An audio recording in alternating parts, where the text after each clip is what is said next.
আজকে ফখরুল আলমগীর বলছে আল্লাহর কোরআনে নাকি রাজনীতি নাই, রাজনীতির সাথে নাকি ইসলামের সম্পর্ক নাই। শালা মুরতাদ, মুনাফিক, কাফের।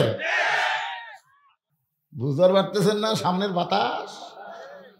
এমনি ওরা পাগলা হচ্ছে, কখন কি কয়। আজারি না মাজারি? আজারি কে তুই চিনিস না? হ্যাঁ, এই ফকুন্নির বাচ্চা, আজারি কে তুই চিনিস না? তোরা সমস্ত নেতা যত কর্মী স্বপ্নে একদিকে যা, আর আজারি একদিকে যাবে। তোর কর্মীগুলা লুকা লুকা আজারির কাছে যাবে। তোর কোন কথা ঠিক কি না? আর নাম কর সময় ব্যঙ্গ করিস আজারি না মাজারি।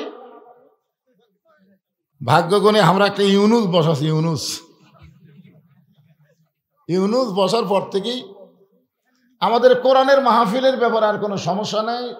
দুই এক জায়গায় বিএনপিরা একটু সমস্যা করতেছে, আর যদি এরকম সামনে সমস্যা করে একদিন দেখবেন ওরাও নাই। হাসিনা তা হেলিকপ্টারে পলাছে, এদের পলানোর মতন কোনো দেশই নাই। কোন কথা ঠিক কিনা?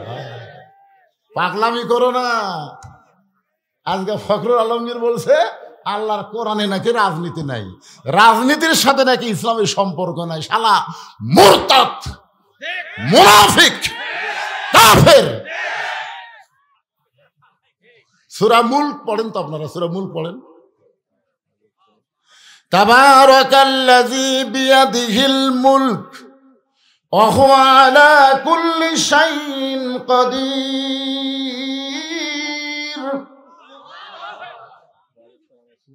হজ করবার গেলে ওরাই কিন্তু আবার তলবিয়া পড়ে, লব্বাইক আল্লাহুম্মা লব্বাইক, লব্বাইক লা শারীকা লাকা লব্বাইক ইন্নাল হামদা ওয়ান নি'মাতা লাকাওয়াল। এই লাকাওয়াল মুলক মানে কি? লাকাওয়াল মুলক লা শারীকা লাক।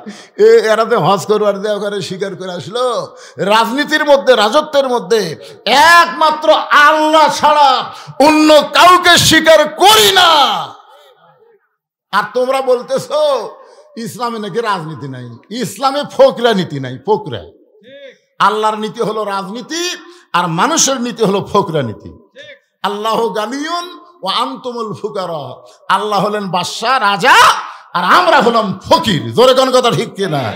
আমাদের নীতির নাম হলো ফকরা নীতি, আর আল্লাহর নীতি হলো রাজনীতি। হাঁসের মধ্যে যদি রাজহাঁস থাকে, পথের মধ্যে যদি রাজপথ থাকে, তাহলে নীতির মধ্যে রাজনীতি নাই। জোরে কোন আছে না নাই? হ্যাঁ, এই জন্য আমি আপনাদের সামনে ছোট্ট একটা সূরা বর্তমান সময়কে লক্ষ্য রেখে আলোচনা করব। সূরাটার নাম হলো আসর। জোরে বলেন, নাম কি? আসর মানে কি? সময়। আসর মানে সময়। এখন বর্তমান সময় বাংলাদেশের জন্য ভালো না খারাপ?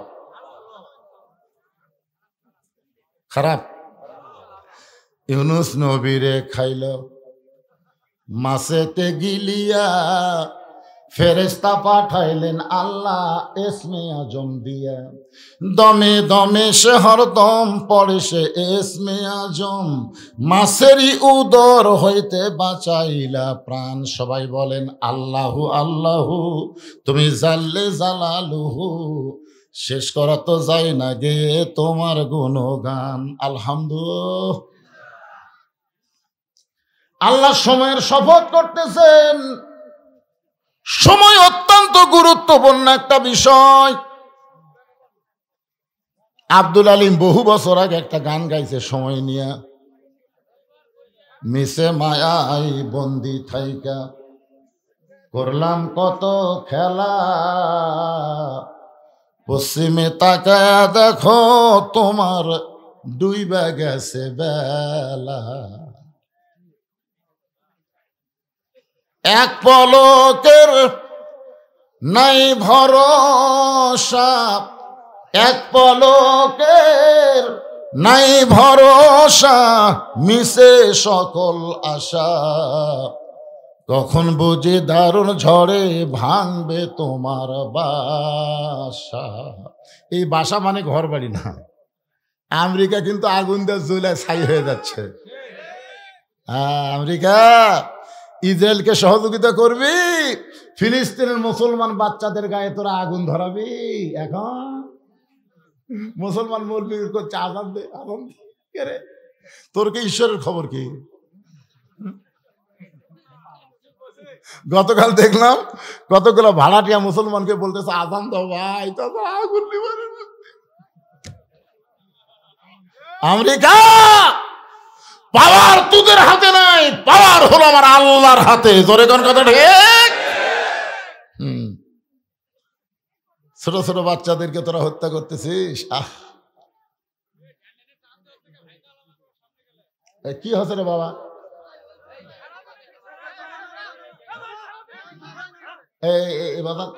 জনগণ খেবার আগে কামসার। হ্যাঁ, একটু মনোযোগ দিয়ে শোনেন। সূরা আসর আল্লাহ বলতেছেন ইন্না মানে নিশ্চয়, ইনসান মানে মানুষ, লাফি মানে ভিতরে, খুসরুন মানে ক্ষতি। ইন্নাল ইনসান লাফি খুসর, নিশ্চয়ই মানুষগুলো ক্ষতির ভিতরে। আমার সঙ্গে এ বাবা শোনেন, হইচই করে কাম হয়নি রে। যখন বিএনপি হইচই করলো, জামাত ইসলামও বহু হইচই করলো, কিন্তু কাম হয়নি। ছাত্র জনতা গোপনে কাম করলো। 6 তারিখে যাওয়ার কথা, 5 তারিখে কাম সারছে। তোর কোন কথা ঠিক? হইচই করে কাম হবে? কথা হচ্ছিল 6 তারিখ ঢাকা অ্যাটাক, 6 তারিখ হবি না, গোপনে 5 তারিখ মারা লাগবে। তোর কোন কথা ঠিক? হইচই করে কোনো সমাধান হবি না।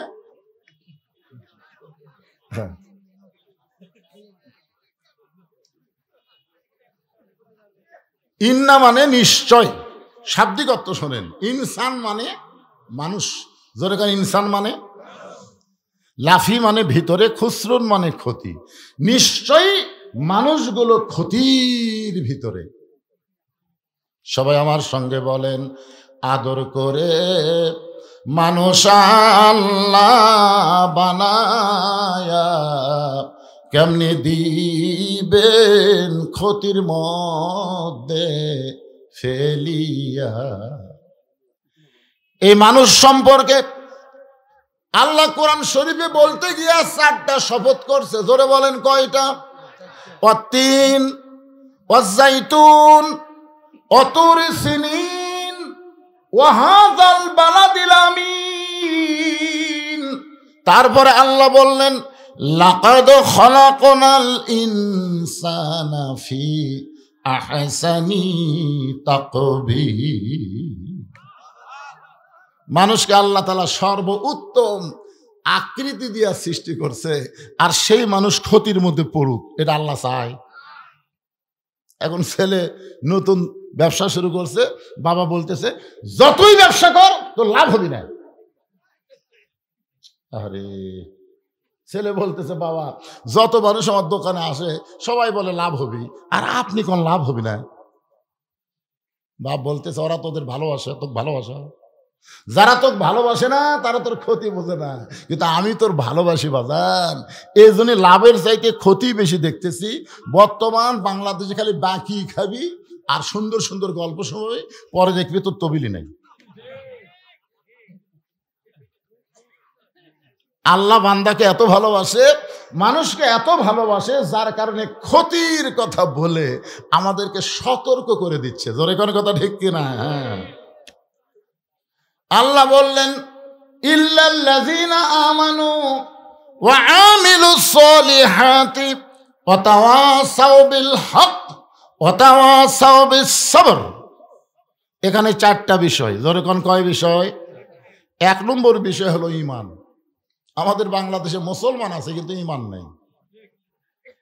2 জন সকালে গল্প করতেছে, তুই কয়টা মারছু সকালে? ভোট কখন হয়? দিনে না রাতে? আর সকালে গল্প করতেছে তুই কয়টা মারছু? ভাই খুবই সতর্ক করে, দরজা জানলা বন্ধ করে, বাতি নাই, মোবাইলের লাইট দিয়ে মারছি। ভাই মার্কা দেখে মারা লাগবি, এজন্য 100টা মারছি। বলে কেউ দেখেনি। পাগলা, দেখবি কে রে? দরজা জানলা বন্ধ। আপনার বলেন তো, যে বলতেছে দেখবি কে রে, দরজা জানলা বন্ধ, আর ঈমান আছে? দেখার কে আছে? আর 2 কান্দের 2 ফেরেশতা বলতেছে আল্লাহ ই যে একলা এক বাপের জন্ম হয়ে 100টা সিল মারল, আর রেজাল্ট কি? আল্লাহ বলতেছে ডান কান্দের ফেরেস্তা তুই কলম বন্ধ কর, আর বাম কান্দের ফেরেস্তা লেখ 100 বাপের জন্মা, 100 বাপের জন্মা। ই হলো জাউরা সন্তান। কথা কন না কেন? কি সন্তান? একমাত্র বিজন্মা ছাড়া ভালো মানুষের সন্তান একলা 100টা ভোট দিবার পারে না। জোরে কোন কথা ঠিক করে কথা বলেন। কি বুঝতেছেন? তোমার 2 কান্দে 2 মোহরি, লেখিতেছেন ডাইরি, দলিল দেখে রায় দিবে, টাকা পয়সার নাই কারবার। কিরামান কাতিবিনা ইয়ালামুনা মা তাফআলুন।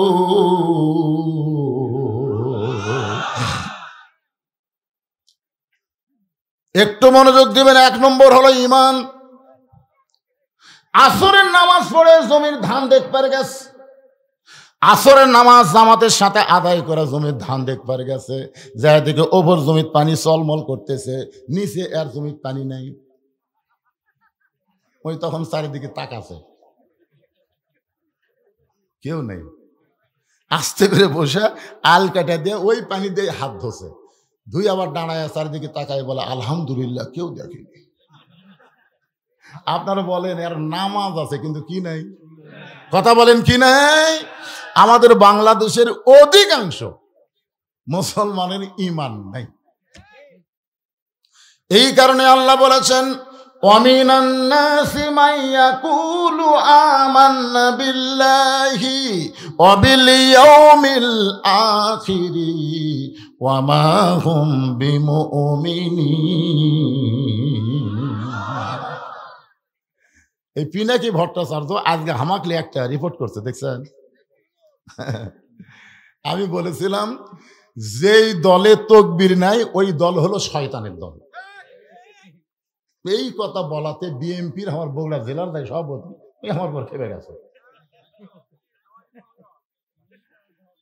আপনারা বলেন তো, কোরআনের আয়াত যখন বক্তা তেলাওয়াত করে, এই আয়াতের তেলাওয়াত শুনলে আপনাকে ঈমান বাড়ার কথা কে কইছে? জোরে বলেন, কে বলছে? ইন্নামাল মুমিনুনা আল্লাযীনা ইযা যুকিরাল্লাহু ওয়াজিলাত কুলুবুহুম ওয়া ইযা তুলিয়াত আলাইহিম আয়াতুহু জাদাতুহুম ঈমানাও ওয়া আলা রাব্বিহিম ইয়াতাওয়াক্কালুন।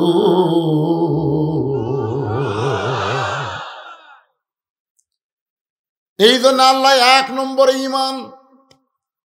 ঈমান যদি না থাকে তুমি যত ভালো আমল করো, এই আমল আল্লাহর দরবারে কবুল হবে না। নবীর চাচা আবু তালেব একজন ভালো মানুষ ছিলেন। কি ছিলেন? আল্লাহ নবী বলেছেন সাহাবীরা, আমি যখন মায়ের পেটে ছিলাম তখন আমি এতিম হয়ে গেছি, কিন্তু দুনিয়াতে আসার পরে আমি এতিম ছিলাম না। সাহাবীরা বললেন ইয়া রাসূলুল্লাহ, মায়ের পেটে থাকতে আপনি এতিম হয়ে গেলেন, কিন্তু দুনিয়াতে আসার পরে আপনি এতিম ছিলেন না, এটা কেমন কথা? রাসূল বললেন সাহাবীরা রে, ভাগ্যগুণে এমন একটা চাচা পাইছিলাম, যেই চাচার নাম হলো আবু তালেব।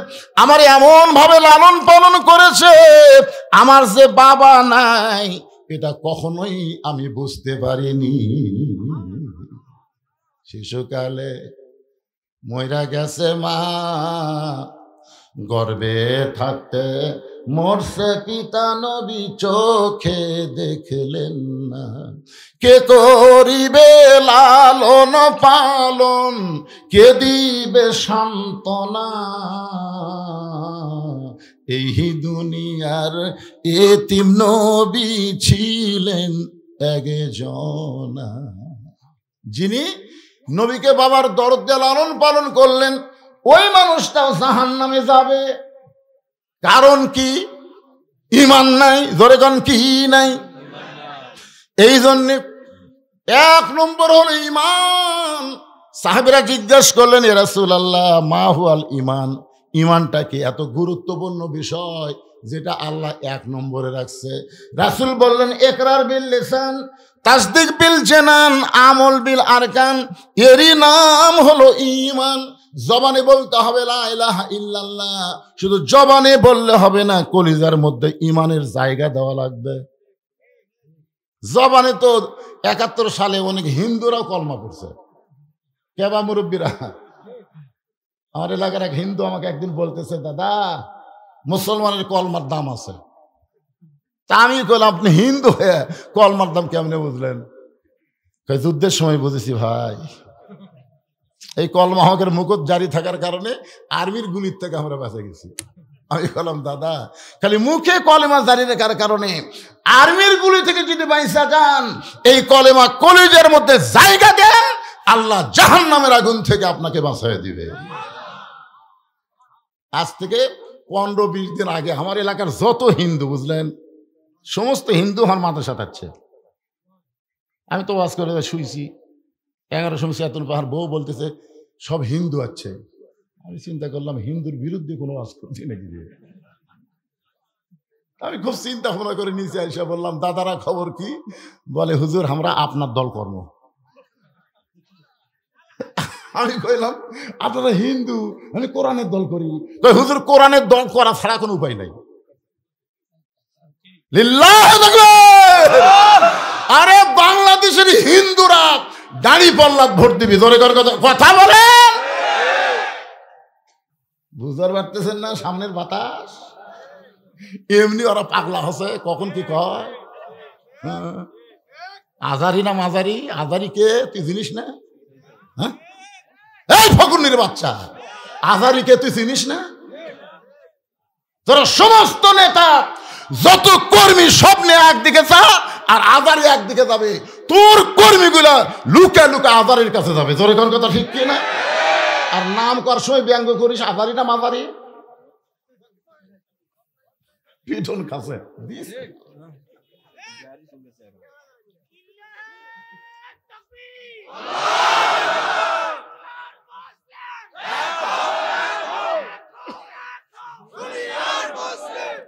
লিল্লাহে তাকবীর। দুনিয়ার মুসলমান এইবারে হলো, ওর থেকে যখন দিল আপনারা সাউন্ড দিলেন না। না শোনেন, আপনারা যদি মনে করেন যে আমরা 12টা 1টা পর্যন্ত ওয়াজ শুনবো, তে ঘুম পড়া চলবে। একদিন পর আমাকে পাশেন চেতন থেকে কথা শোনা লাগবে। আমি আগে অ্যাঙ্গেলে ডোজ দিছি, এখন অ্যাঙ্গেলের দিন শেষ, ডাইরেক্টের বাংলাদেশ। জোরে কোন কথা, আরো অ্যাঙ্গেল।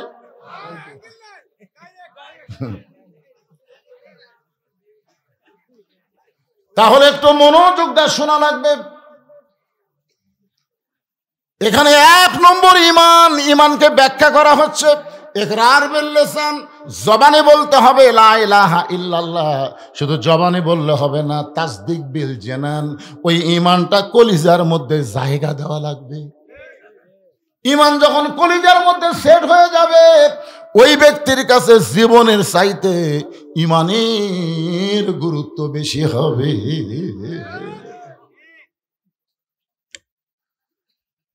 উকিল এসে বলতেছে, স্যার স্যার আপনি একটা দলের আমির, আপনি যদি রাষ্ট্রপতির কাছে একটা দরখাস্ত লেখেন, আপনার ফাঁসির দণ্ড মওকুফ হতে পারে।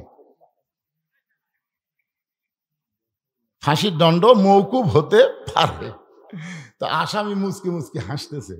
উকিল বলে, স্যার হাসেন কেন?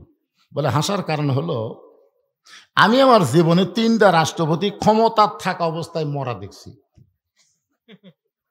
একটা হলো বঙ্গবন্ধু শেখ মুজিবুর রহমান, একটা হলো জিয়াউর রহমান, একটা হলো জিল্লুর রহমান। এই 3টাই কিন্তু রহমান। এই 3 জন রাষ্ট্রপতি ক্ষমতার থাকা অবস্থায় মারা গেছে। আল্লাহর বান্দা বলতেছে, নাম হলো মতিউর রহমান নিজামী হুজুর, বলতেছে যারা ক্ষমতা থাকতে নিজেরাই মারা যায়, কোন মুসলমান বাঁচার জন্য তাদের কাছে দরখাস্ত লিখবে না। এই শিক্ষা পাইছি আমরা জাতির পিতার কাছে। জোরে কোন কথা ঠিক কি না? উকিল বলতেছে, তাহলে আপনার ফাঁসি হবে। মুচকি মুচকি হাসি আর বলে, তুমি বলতেছো ফাঁসি, কিন্তু আমার আল্লাহ বলতেছে আমার মৃত্যুই হবে না। ওয়ালা তাকুলু লিমান ইউকতালু ফি সাবিলিল্লাহি আমওয়াতুন বাল আহইয়াউ ওয়ালাকিন লা তাশউরুন।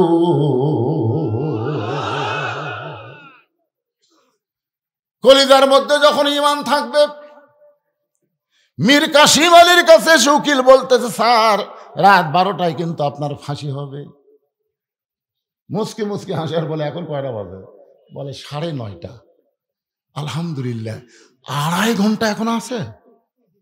উকিল কয়, কে রে, রাত 12টায় ফাঁসি হবি, মাত্র 2.5 ঘন্টা, তাও কে আলহামদুলিল্লাহ।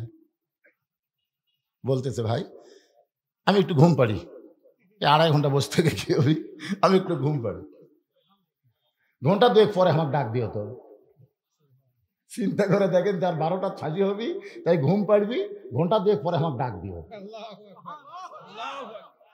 উকিল মনে করতেছে ফাঁসির চিন্তা পাগলা হয়ে গেছে। আসলে যারা প্রকৃত কলিজার মধ্যে ইমানের জায়গা দিছে, তারা ফাঁসির চিন্তা করে না, মরার চিন্তা করে না, তারা চিন্তা করে ইমানটা যেন রক্ষা হয়। ধরে কার কথা ঠিক কিনা? উকিল চলে গেল, 2 ঘন্টা পরে সে দেখে ফাঁসির কন্ডেম সেলের মধ্যে মীর কাসিম আলী নাক ডাইকা ডাইকা ঘুম পাড়তেছে।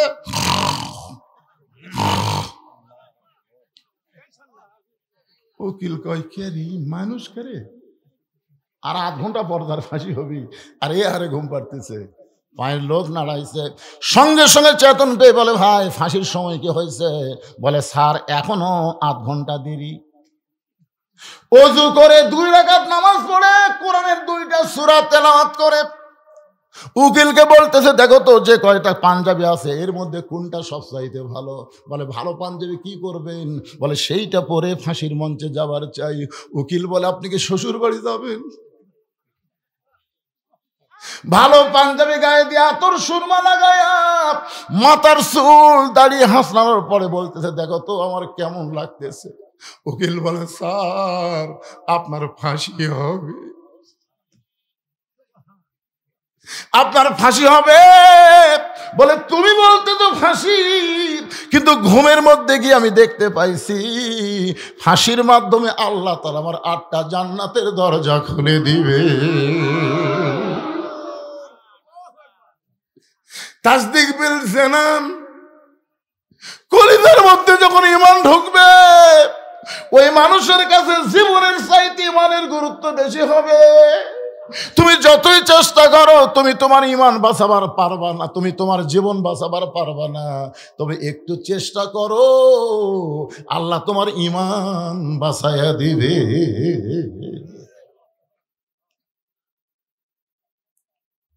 তাসদিক বিল জানানের পরে বলা হচ্ছে আমল বিল আরকান। ঈমান অনুযায়ী আমল করা লাগবে। সূরা আসরের 2 নম্বর বিষয় হলো আমিলুস সলিহা, নেক আমল করা লাগবে। আপনাদের কাছে আমার প্রশ্ন হলো, ঈমানকে রক্ষা করতে গেলে পৃথিবীতে যত আমল মুসলমানের আছে, তার মধ্যে 1 নম্বর আমলের নাম কি? ঈমানকে রক্ষা করবার গেলে যত আমল আছে, তার মধ্যে 1 নম্বরের নাম কি? কোন হাদিসে নাই যে রোজা না করলে বেঈমান হবে, হজ না করলে বেঈমান হবে, যাকাত না দিলে বেঈমান হবে, এটা কোনো হাদিসে নাই। কিন্তু বহু হাদিসে বলা হয়েছে লা সালাতা লা ঈমানা, যার নামাজ নাই তার ঈমান নেই। লা সালাতা লা দীনা, যার নামাজ নাই তার কোনো ধর্মই নেই। বাইনাল আবদি ওয়াল কুফরি তারকুস সালাত, বান্দার কাফেরের মধ্যে পৃথক করার জিনিসটার নামই হলো নামাজ। মান তারাকা সালাত মুতাম্মিদান ফাকাত কাফারা, ইচ্ছা করে একটা ওয়াক্ত নামাজ বাদ দিল, আল্লাহর সঙ্গে কুফরি করলো।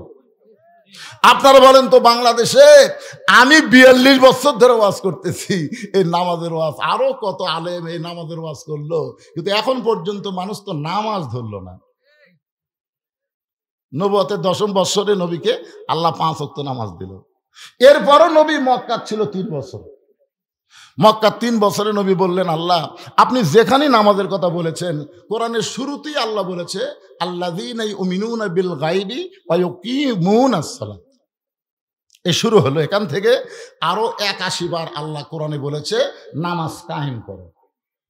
তা আমি তো নামাজ পাইলাম নবুয়তের 10ম বৎসরে, এখন 13 বছর চলতেছে।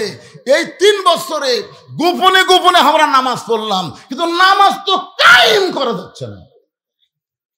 আল্লাহ বলতেছে, হাবিব, মক্কাতে নামাজ কায়েম করা কঠিন, কারণ মক্কার ইমাম হলেন আপনি, আর নেতা হলো আবু জেহেল। যেটি ভালো মানুষ ইমাম হবে, খারাপ মানুষ নেতা হবে, সেখানে নামাজ কায়েম হবে না। আজকে আমাদের বাংলাদেশের মসজিদের ইমামগুলো সব ভালো, কিন্তু সমাজের নেতাগুলো সব শালা খারাপ। কথা বলেন ঠিক কি না? যার কারণে নামাজ, কিন্তু নামাজ কায়েম হচ্ছে না। তো রাসূল বললেন, তাহলে আপনি যে 82 বার নামাজ কায়েমের কথা বললেন, নামাজ কায়েম কবে হবে? আল্লাহ বললেন, আপনাকে হিজরত করে মদিনা যাওয়া লাগবে, যেখানে আপনি ইমাম হবেন, আপনি নেতা হবেন। আল্লাযীনা ইম্মাক্কান্নাহুম ফিল আরদ, মুসলমানের মধ্যে কাউকে যখন প্রধানমন্ত্রিত্ব দেওয়া হবে, মুসলমানের মধ্যে কেউ যখন প্রেসিডেন্ট হবে, তার 1 নম্বর দায়িত্ব হলো নামাজ কায়েম করা। এখন আপনারা বলেন তো, আগামীতে কোন দল ক্ষমতাত গেলে নামাজ কায়েমের আন্দোলন করবে?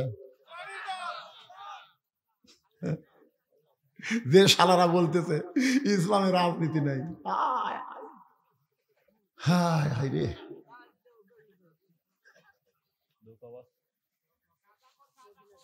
আরে কোন খোর খালি বসে থাকেন, এখনকার অ্যাঙ্গেলে মার দেওয়া লাগবে আমার। একটু মনোযোগ দিয়ে শুনবেন, পুরুষ মানুষের জন্য 1 নম্বর হলো নামাজ। নামাজ যদি না আদায় করেন, আপনার কোন আমল আল্লাহর কাছে কবুল হবে না, কারণ নামাজ না থাকলে তার ঈমানই থাকে না। ধরে কোন কি থাকে না? 5 ওয়াক্ত। জয়ের গুণ কয় ওয়াক্ত? 5 ওয়াক্ত। এই লাইলাতুল মেরাজে আল্লাহ তার নবীকে 5 ওয়াক্ত নামাজ দিয়েছেন।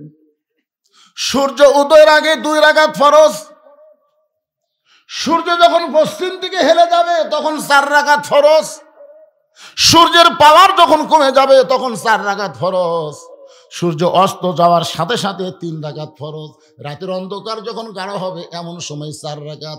এই সর্বসাকুল্যে 17 রাকাত নামাজ আদায় করা লাগবে। বাড়ি বাড়ি না মসজিদে? বাপ পড়বে বেটা। অনেক স্বামী জোর নামাজ পড়ে এসে বউ তার সামনে ভাত দিচ্ছে, ওই দোয়া পড়তিস, আল্লাহুম্মা বারিক লানা ফিমা রাযাকতানা ওয়া কিনা আযাবান্নার। দোয়া পড়া ভাত খাচ্ছে। দোয়া পড়ার আগে বউকে বলা লাগবে, তুমি তো আমারে খাবার দিলে, তুমি কি নামাজ পড়ছা? বউ যদি বলে আমি এখনো গোসলই করিনি, তখন স্বামী কি দোয়া পড়বে? তখন স্বামীর দোয়া হলো, তাড়াতাড়ি গোসল কর, তাড়াতাড়ি গোসল কর, নামাজ পড়, তারপরে আমার খাবার দে। বেনামাজের হাতে আমি নামাজই খাবো না রে। বউ দৌড়া দেয় গোসল করে, জোহরের নামাজ পড়ে তখন স্বামী খাবার দেয়। ফেরেশতাকে আল্লাহ খবর কি বলে, স্বামী স্ত্রী দুটাই জান্নাতি। বাপ ঠান্ডার মধ্যে উজু করে ফজর নামাজ পড়ে যাচ্ছে, তোমার যে 22 বছরের আইডিয়া আছে, আইডিয়ার খবর কি?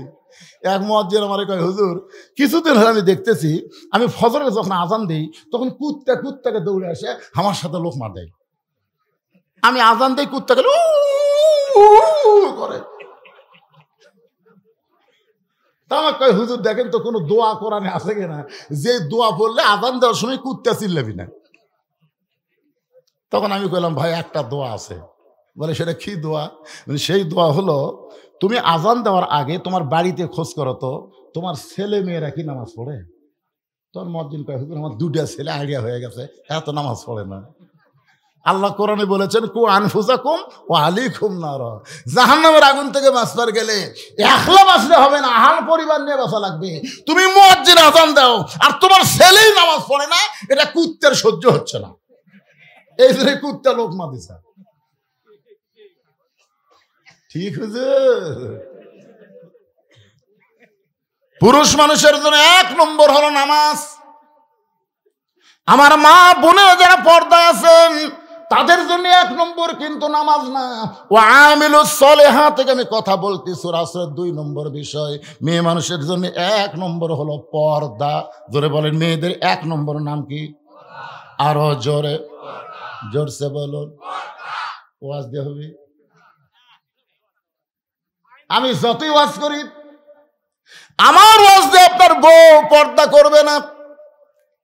আল্লাহ কোরআনে পর্দার আইন করেছেন, অকরনা ফি বুয়ুতিকুন্না ওয়ালা তাবাররাজনা তাবাররুজাল জাহিলিয়াতিল উলা। ঘরের মধ্যে পাতিলে শুটকি মাছ রাখছে। ঘরের মধ্যে পাতিলে কি মাছ? আচ্ছা আপনার বলেন তো, বিড়ালক দাওয়াত দেওয়া লাগবে? বিড়াল বিনা দাওয়াতে শুটকির গন্ধে ঘরের কাছে আসে থেকে দরজা খোলা। বিড়াল তো বুঝতেছেন, দরজা খোলা পায় খাটের তলে দেখে পাতিলের মধ্যে শুটকি, ঢাকনা নেই। আপনারা বলেন তো, বিড়াল কি বিসমিল্লাহ করার টাইম পাবে? বিসমিল্লাহ ছাড়াই তখন বিড়াল খাওয়া শুরু করছে। শুটকির মালিক খসর খসর শব্দ পাই, কে রে, কে খাই রে? আয়সা দেখে বিড়াল, আমার 200 টাকা কেজি শুটকি বিড়াল খায়। খপ করে বিড়াল ধরছে, এই বিড়াল, পুনরায় যদি শুটকি খাস তো 20টা বেত মারব। বিড়ালকে 20টা বেতের আইন দিয়ে বিড়ালকে সাইডা দিছে, কিন্তু ঘরের দরজা জানলা আগের মতোই খোলা রাখছে। আপনি যতই ধর্ষণের আইন করেন, আপনি যতই অ্যাসিড মারার আইন করেন, কোন আইন দিয়ে নারী নিরাপত্তা দেওয়া যাবে না। শুটকির হাত থেকে যদি, বিড়ালের হাত থেকে যদি শুটকি বাঁচাবার চান, তাহলে ঘরের দরজা বন্ধ করা লাগবে, পাতিলের উপর ঢাকনা দেওয়া লাগবে। বিড়ালের বাপেরও ক্ষমতা নাই যে শুটকির কাছে আসতে পারে। আমার মা বোনদের জন্য বলতেছি, মা, মেয়েদের 1 নম্বর আমল হলো পর্দা। এই পর্দাটা কেমন আমল একটু বোঝানোর জন্য আপনাদের বলতেছি। গভীর রাত্রে নবীর মেয়ে ফাতেমা হযরত আলীর বুকের মধ্যে মাথা রেখে কাঁদতেছে। আলী বলতেছে, ফাতেমা, এই গভীর রাত্রে আমার বুকে মাথা রেখে তোমার কান্দার কারণ কি? ফাতেমা বলে, স্বামী গো, আল্লাহ তাআলা আমার দোয়া কবুল করছে। আলী মুসকে মুসকে হাসে, কে রে পাগলি, আল্লাহ দোয়া কবুল করছে? দোয়া কবুল হচ্ছে আনন্দের কারণ। আমাদের দোয়া আল্লাহ কবুল করছে। আমরা বহু দোয়া করছি যে আল্লাহ রব্বানা আতিনা ফিদ দুনিয়া হাসিনা, এর জ্বালা তার বাঁচি না। আল্লাহ কোরআনের পাখি বিনা অপরাধে 13 বছর জেলখানা ছিল। আল্লাহ তারপর হাসপাতাল নিয়ে হত্যা করলো। এত ভালো মানুষগুলো মারতেছে। আল্লাহ আল্লাহ আল্লাহ আল্লাহ, এই যে আমাদের চোখের পানি। আল্লাহ কয় রে, 5 তলা তুটে 1.5 লাখ টাকার খাট, 12,000 টাকার কম্বল ওড়ে তামানে দিয়া রাত 9টার সময় বলতেছে, আমার বাড়ি, আমার ঘর, আমাক নামাইকে। এ দেশ আমার বাপের, এ দেশ আমার, 41 সালের আগে আমাক নামাইকে। রাত 3টার সময় একটা ভূমিকম্প, খালি বিল্ডিং এর লড়ে উঠছে। ওই এত ফোর্সে নামছে, কম্বলের মধ্যে লঙ্গি খুলে আছে, ওটাও পরার টাইম পায় না। ফেরেশতাকে আল্লাহ নামাইলা নামাইলা, এভাবে ন্যাংটা করে নামাইলা। আপনার বলেন তো, গোটা পৃথিবীর মধ্যে হাসিনা যেভাবে নামিছে, এভাবে কেউ নামছে? এই নামার নাম হলো ন্যাংটা হয়ে নামা। ধরে কন কি হয়ে নামা? হাসিনা যখন আর বুনকলে পলাচ্ছে, সেটা একটা ভিডিও কিন্তু আছে, দেখছেন আপনারা? হাসিনা এরকম যাচ্ছে সামনে, আর রেহানা যাচ্ছে পিছনে পিছনে। হাসিনা খালি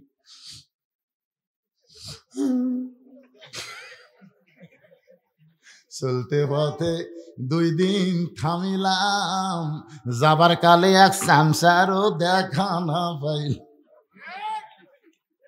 এই সবাই আমার সঙ্গে বলেন না কেন? চলতে পথে 2 দিন থামিলাম, যাবার কালে এক সামসারও দেখা না পাইলাম। ওই মাথা ভাঙ্গা ওবায়দুল কাদের কখন পলাইছে?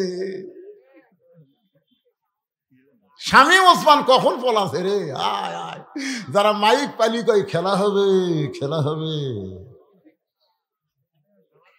বাজান একটু মনোযোগ দিয়ে শুনবেন, ক্ষমতার মালিক হচ্ছে আল্লাহ। আল্লাহ যদি চায়, চোখের পানির দাম আছে না নাই? এ জোরে গান আছে না নাই? আলী বলতেছেন, ফাতেমা, আল্লাহ তোমার কি দোয়া কবুল করেছে যে দোয়া কবুলের কারণে তুমি কাঁদতেছ? ফাতেমা বলে, স্বামী গো, আমি আল্লাহর কাছে বলেছি আল্লাহ যেন পর্দার মধ্যে আমার মৃত্যু দেয়। আলী মুসকে মুসকে হাসার কয়, তুমি সারা জীবন পর্দা মেনেই চলেছো, পর্দার মধ্যে তোমার মৃত্যু হবে না তো কার হবে? বাংলাদেশে যারা পর্দা মানে না তারাই মরার পর যে পর্দা 5 কাপড় দেয়, 5 কাপড় দিয়ে খাটনি আবার চাদর দিয়ে ঢেকাত হয়। ফেরেশতা বলে, আল্লাহ, এই মেয়ে মানুষ গোটা কি পাড়ার নাম এটা? বর্ষা পশ্চিম পাড়া। এই মেয়ে মানুষ গোটাল পাড়া ঘুরিছে, পাড়ার সব লোক সবাই চেনে। তো মরার পরে 5 কাপড় দিয়ে খাটনি আবার চাদর দিয়ে ঢাকছে, কারণ কি? আল্লাহ বলতেছে, ওই দেশের নাম বাংলাদেশ রে, ওই দেশত বাঁচতে পর্দা মানে না রে, কিন্তু মরার পরে মানে। আমার মায়েদের জন্য বলতেছে, মা একটু মনোযোগ দিয়ে শোনেন। আলী বলতেছেন, ফাতেমা, সারা জীবন তুমি পর্দা করেছো, আল্লাহ তোমাকে পর্দার মধ্যেই মৃত্যু দিবে কবুল করেছে, তাহলে কান্দার কারণ কি? ফাতেমা বলে, স্বামী গো, এই মৃত্যু কবে হবে আপনি কি শুনবেন না? আলী বলে, ফাতেমা, মৃত্যুর খবর দুনিয়ার কেউ বলতে পারে না। ফাতেমা বলতে, স্বামী গো, আল্লাহ যদি আমাকে জানায়। যেই বলেছে আল্লাহ যদি আমাকে জানায়, হযরত আলী বলতেছে, ফাতেমা কি বলবার চাও? ফাতেমা বলতেছে, আজকে গভীর রাত্রে ফাতেমার মৃত্যু হবে। যেই মাত্র কইছে গভীর রাত্রে মৃত্যু হবে, গাছের গোড়া কাটলে গাছটা যেমন পড়ে যায়, হযরত আলী তেমনি পড়ে গেলেন ঘরের মাঝায়। মা ফাতেমা মুস্কি মুস্কি হাসতেছে, স্বামীর মাথাটা উরাতের উপরে নিয়ে কপালে একটা চুমু দিয়ে বলে, স্বামী গো, এমন করে আপনি কাঁদবেন না, কারণ আসলে যাইতে হবে। এই দুনিয়া থাকার জায়গা নয়, এখানে আসলে যাওয়া লাগবেই। যতই 3 তলা 5 তলা বাড়ি করেন, যাই যত সুন্দর বাড়ি করছে, তার মৃত্যুর কষ্ট তত বেশি হবে। আজরাইল ঘুরে ঘুরে দেখাবি, এই দেখ রে, তোর ঘর তো ইন্টেরিয়র করছু রে, হায় হাই রে, এসি লাগাছু কে রে, হায় হায় কি টাইস রে। এগুলো সব আজরাইল মৃত্যুর আগে দেখানোর পরে তারপরে কই দেখ। কান্দিস কা, কান্দিস কা? তুই কি মনে করছু থাকার জন্য আসছো? যাবো না? ওই যে তাকায় দেখ, অন্ধকার, দরজা নাই, জানলা নাই, বিছানা নাই, বালিশ নাই। কান্দিস না, কান্দিস না, যাওয়া লাগবে। কথা বলেন, যাওয়া লাগবে না? কথা বলেন, যাওয়া লাগবে না? ফাতেমা মুস্কি মুস্কি হাসে, স্বামীর কপালে চুম্বন দিয়ে বলে, স্বামী গো, এমন করে আপনি কাঁদবেন না, কারণ এই দুনিয়া থাকার জায়গা না, আসলে যাইতে হবে।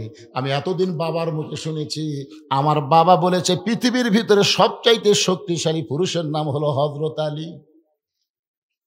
ফাতেমা বলতেছে, আমার বাবা বলেছেন পৃথিবীর মধ্যে সবচাইতে জ্ঞানী হচ্ছেন হযরত আলী। পৃথিবীর মধ্যে আপনি সবচাইতে জ্ঞানী, সবচাইতে শক্তিশালী হওয়ার পরে বইয়ের কথা শুনে এভাবে পড়ে গেলেন কেন? আপনাদের কাছে আমি জানতে চাচ্ছি, পৃথিবীর মধ্যে সবচাইতে জ্ঞানী ব্যক্তির নাম কি? এক বাক্যে সবাই বলেন, নাম কি? আর পৃথিবীর মধ্যে সবচাইতে শক্তিশালী ব্যক্তির নাম কি? আহা, আসাদুল্লাহিল গালিব। আনা মাদিনাতুল ইলমি ওয়া আলিউ বাবুহা। আমি নবী হচ্ছে ইলমের শহর, আলী হচ্ছে তার দরওয়াজা। আপনি এত বড় জ্ঞানী, এত বড় বীর হয়ে বইয়ের কথা শুনে এমন ভাবে পড়ে গেলেন। ওগো স্বামী, আমি মরে যাওয়ার পর আমার 3টা চাওয়া কিন্তু আপনাকে পুরা করা লাগবে, আমার 3টা চাওয়া পুরা করা লাগবে। আলী কান্দের বলে, ফাতেমা, দুনিয়াতে গরিব ছিলাম বলে তুমি কিছুই চাইলা না, এই দুনিয়াতে গরিব ছিলাম বলে তুমি কিছুই চাইলা না। একদিন গভীর রাত্রে হযরত আলী ঘুম থেকে চেতন পায়ে দেখে ফাতেমা নাই। গভীর রাত্রে ঘুমোতে চেতন পায়ে দেখে হাসান হোসেন ঘুম পাড়তেছে, কিন্তু ফাতেমা নাই। হয়তো আলীর মনে সন্দেহ হলো, কে রে, আমি ঘুম পাড়তেছি, আমার 2 ছেলে ঘুম পাড়তেছে, ফাতেমা কোথায় গেল? দরজাতে সে তাকায় দেখে মরুভূমির মধ্যে কালো চাদর গাঁত দিয়ে গভীর রাত্রে খুব জোরে জোরে হাঁটতেছে। আলীর সন্দেহ হয়ে গেল যে হামা ঘুমের মধ্যে থুয়ে, আমার বাচ্চা 2টা ঘুমের মধ্যে থুয়ে ফাতেমা কোথায় যাবে? নিরাপদ দূরত্ব বজায় রেখে পিছনে পিছনে রওনা দিলেন। ফাতেমা চলতে চলতে আল্লাহর নবীর বাড়ির দরজার জানলার পাশে দাঁড়িয়ে গেলেন। নবীর জানলার কাছে দাঁড়িয়ে বললেন, বাবা, আজকে যদি আমার মা খাদিজা দুনিয়াতে জীবিত থাকতো, আমি আপনার জানলার কাছে দাঁড়াতাম না, কিন্তু আমার মা খাদিজা দুনিয়াতে নেই, এই কারণে আপনার জানলার কাছে দাঁড়াইছি। বাবা, মেহেরবানি করে একটু ঘরের দরজা খুলে দেন। আল্লাহর নবী যখন ঘরের দরজা খুলে দেয়, ফাতেমা ঘরের মধ্যে ঢোকার সঙ্গে সঙ্গে হযরত আলী এক দৌড়ে জানলার কাছে এসে কান লাগায়। বাপ মেয়ের মধ্যে কি গল্প হয় শোনার জন্য। রাসূল বলে, ফাতেমা, তুই একা একা কেন ঘরে ঢুকলি মা? আমার আলীকেও ঘরের মধ্যে নিয়ে আয়। হযরত আলী জানলাতে, কে রে? আমি জানলার কাছে। এই কথা নবীরে কে বলল? আসলে আল্লাহ নবীকে আলী জানলার কাছে বলে নাই। মেয়ে যখন বাপের কাছে যাবে, এটা যদি বিবাহিতা হয়, তাহলে অবশ্যই বাবা বলবে, আমার জামাই কোথায়? জামাইকেও ঘরের মধ্যে নিয়ে আয়। ফাতেমা বলতেছে, বাবা, আপনার জামাই আলী ঘুম পাড়তেছে, আপনার নাতি হাসান হোসেন ঘুম পাড়তেছে, এই সুযোগে আপনি আপনার কাছে মেহেরবানি করে একটু বাতি জ্বলান বাবা, মেহেরবানি করে একটু বাতি জ্বলান। আল্লাহ নবী বলে, ফাতেমা, কি বলবি তাড়াতাড়ি বল, বাতি জ্বলান লাগবে না। ফাতেমা বলতেছে, বাবা, এর আগে বহুদিন বলেছি, কাম হয় নাই, আজকে একটু আপনাকে দেখাবার চাই। নবী যেই মাত্র ঘরে বাতি জ্বলাইছে, সঙ্গে সঙ্গে ফাতেমা মাটির দিকে তাকাইয়া, নিজে মাটির দিকে তাকায় দুইটা হাত বাবার দিকে মেলে ধরেছে। রাসূল বাতির আলোতে দেখে হাতের দুইটা তালু যেন গোস্তের টুকরা হয়ে গেছে। নবী কান্দার বলে, ফাতেমা, তোরা হাতের তালুতে চামড়া নাই কেন মা? ফাতেমা বলতেছে, বাবা, জাতা ঘুরাইতে ঘুরাইতে আমার হাতটা ফসকা পড়ে গেছে, এরপরেও যখন জাতা ঘুরাই, কারণ জাতা ঘুরান ছাড়া আমার বাড়িতে খাওয়ার কিছুই নেই। আজকে আমার হাত দুইটা এমন হয়ে গেছে বাবা, আমার হাসান হোসেন ঘুম থেকে চেতন পাইলে খাবার চাবে, আমার স্বামী আলী ঘুম থেকে পেছন পাইলে খাবার চাবে, কিন্তু বাবা বাড়িতে কোনো খাবার নাই, আপনি মেহেরবানি করে একটু খাবার ব্যবস্থা করেন বাবা, কারণ আমার হাতের চেহারা আমার স্বামী যদি দেখে কষ্ট পাবে, আমার হাসান হোসেন দেখলে খাওয়া বন্ধ করে দিবে। সঙ্গে সঙ্গে নবী আবার ঘরের কোনায় গিয়ে বলে, আল্লাহ, দুনিয়ার কত ধনী ধনী যুবক আমার ফাতেমাকে বিয়ে করবার চাইছিল, তুমি আল্লাহ এমন গরিব আলীর সঙ্গে রাজি হইলা। এখন আমার মেয়ের কষ্ট আমি দেখতে আর পাচ্ছি না আল্লাহ, এমন কষ্ট আমি কেমনে সহ্য করব। সঙ্গে সঙ্গে ফাতেমা মাথায় ঘোমটা দেয়। রাসূল বলে, ফাতেমা, মাথায় ঘোমটা দিলি কেন? ফাতেমা বলতেছে, বাবা, আমার সাহায্যের কোনো দরকার নাই। এই বলে ফাতেমা যখন যাবার চায়, রাসূল বলে, ফাতেমা রে, তুই কেন এভাবে চলে যাস? ফাতেমা বলতেছে, বাবা, আপনি একদিন বলেছিলেন আল্লাহর পরে কাউকে যদি সেজদা দেওয়ার হুকুম থাকতো, তাহলে প্রত্যেকটা বউকে বলতেন স্বামীর পায়ে সেজদা করো। এই কথার দ্বারা আপনি বুঝাই দিলেন আল্লাহর পরে মেয়ে মানুষের কাছে সবচাইতে দামি ওই ব্যক্তি হলো তার মহান স্বামী। আমার স্বামীর বিরুদ্ধে আপনি আল্লাহর কাছে বলবেন, আমার কোনো সাহায্য লাগবে না বাবা। এই বলে ফাতেমা যখন চলে যায়, রাসূল কান্দার বলে, আল্লাহ, ওই ফাতেমা কে গো আল্লাহ? আমি তো চিনতে পারলাম না। আল্লাহ বলে, নবী গো, আপনার ফাতেমা শুধু ফাতেমা নয়, আপনার ফাতেমা হলো সাইয়্যিদাতুন নিসাই আহলিল জান্নাহ, ফাতেমা তু জোহরা। আলী কান্দার বলে, ফাতেমা, দুনিয়ার জীবনে গরিব ছিলাম বলে তুমি কিছুই চাইলা না, আজকে মৃত্যুবরণ করার রাতে তুমি আমার কাছে কি চাইবা ফাতেমা? ফাতেমা বলে, স্বামী গো, আমার এক নম্বর চাওয়া হলো রাতের অন্ধকারে আমাকে কবর দিবেন, দুনিয়ার কোন মানুষ যেন আমার কবরের খবর না জানে, কারণ আল্লাহর পর্দা করতে করতে আমার এমন অবস্থা হয়ে গেছে, আমার কবরটাকে আমি পর্দা করতে চাই। আমার 2 নম্বর চাওয়া হলো আমার কোনো জানাজার ব্যবস্থা করবেন না, আমার কোনো জানাজার ব্যবস্থা করবেন না। কারণ আমি যতটুকু আমল করে বুঝতে পেরেছি, দুনিয়ার সব মানুষ যদি বলে ফাতেমা ভালো, আর আপনি যদি বলেন আমার ফাতেমা ভালো না, এই দুনিয়ার সব মানুষের ভালো বলাতে ফাতেমার কোনো লাভ হবে না। আর দুনিয়ার সব মানুষ যদি বলে ফাতেমা খারাপ, আর আপনি যদি বলেন আমার বউ ফাতেমা ভালো, এক স্বামীর সার্টিফিকেটে ফাতেমার জন্য 8টা জান্নাতের দরজা আল্লাহ খুলে দিল। তাহলে আমি একজন নারী, আমার জানাজার কোনো দরকার নাই, শুধু আপনি নিজে দোয়া করে ওই জান্নাতুল বাকির পূর্ব কোণায় সবুজ রঙের একটা বাতি জ্বলবে, ওই বাতি বরাবর ফাতেমাকে আপনি দাফন করবেন।